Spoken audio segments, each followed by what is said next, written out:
There's a reason old-school soldiers talked about winter with a different kind of respect. The veterans who survived Europe's deadliest cold fronts in the 1940s always said the same thing. You don't fight winter, you negotiate with it. The first 60 seconds of any conversation about World War II winter survival should cut straight through the fantasy and the Hollywood gloss. What kept men alive wasn't luck, bravado, or piles of gear. It was knowledge. Raw, field-tested knowledge passed quietly from one freezing soldier to the next. One of the most powerful techniques of that era wasn't a weapon, wasn't issued in a kit, and wasn't taught in basic training. It was a shelter trick so effective that it cut the wind, trapped heat, camouflaged the soldier, and stayed functional even under relentless snow loads. Yet almost nobody today talks about it outside of old field manuals and the fading memories of mountain infantry. Before it vanishes, let's break it down properly and give it the respect it earned on the battlefield. The trick worked because soldiers understood how snow behaves instead of treating it like an enemy. The method was built around a simple truth seasoned soldiers already knew.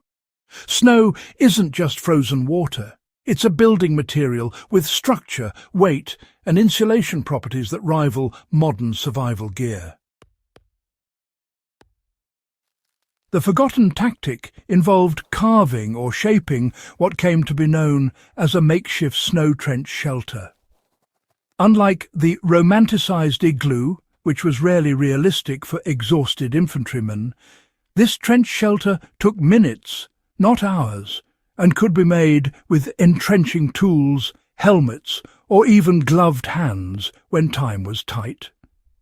Soldiers learned that snow, once packed or drifted, created natural wind barriers. By digging down instead of building up, they conserved energy, found stability beneath the surface crust, and reduced exposure to wind chill that could drop effective temperatures by 40 degrees or more. This wasn't just theory, you know. Units like the 10th Mountain Division and the German Gebirgsjäger actually relied on these shelters during night halts, especially when tents were either unavailable or, well, simply too visible. The trench method also allowed soldiers to stay low, quiet, and concealed from enemy observation, without, freezing to death out in the open. The shelter required almost no resources, yet it offered, quite literally, life or death advantages. The key layout was simple enough.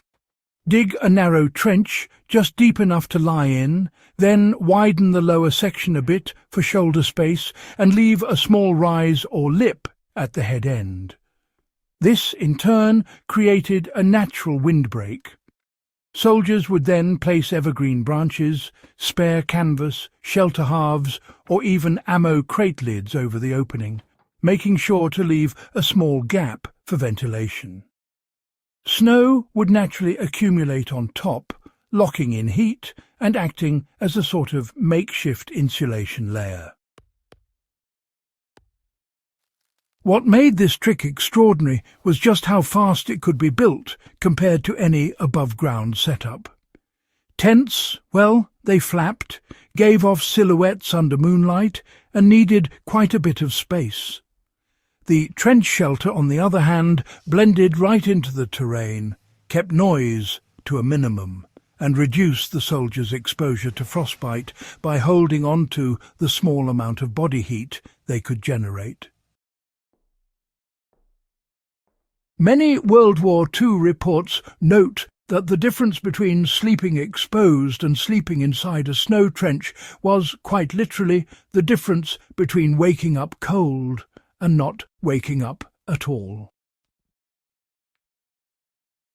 The physics behind the trick, explain why it remains relevant for modern survivalists.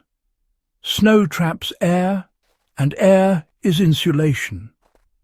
When soldiers dug beneath the surface, they entered a sort of microclimate where temperatures stabilized around freezing instead of dropping far below zero.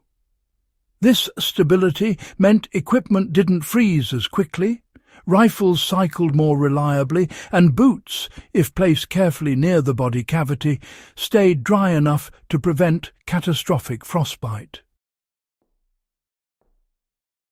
For today's survival enthusiast, this principle still holds.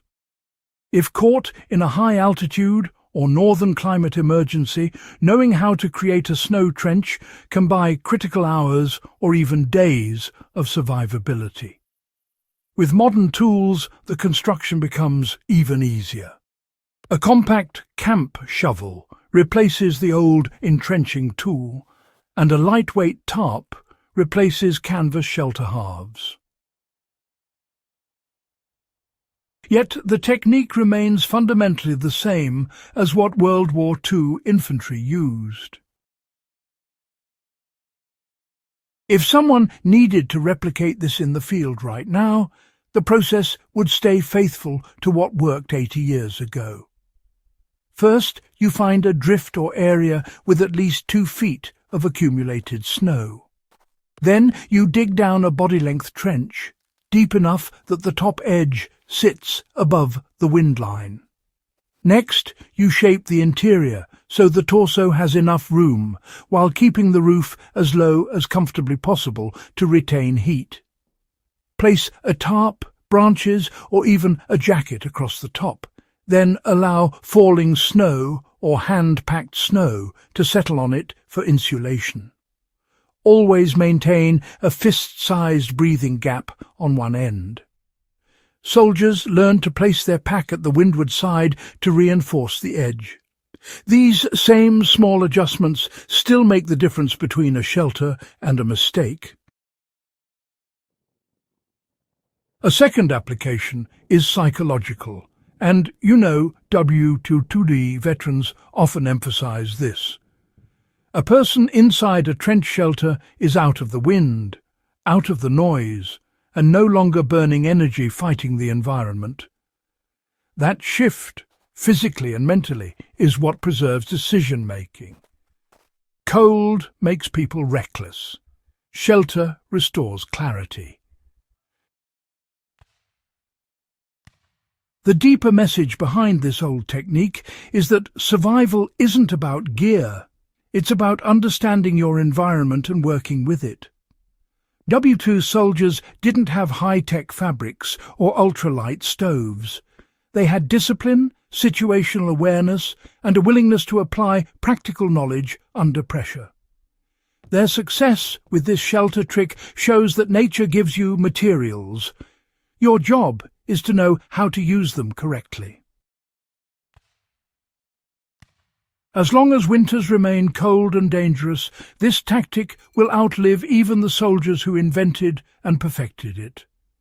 If you value historical skill, real survival ability, and the kind of fieldcraft that stood the test of war, this is a method worth remembering and practicing. If you found this breakdown valuable, make sure you subscribe to Warfield Survival and share this video with someone who loves, serious history and real-world skills.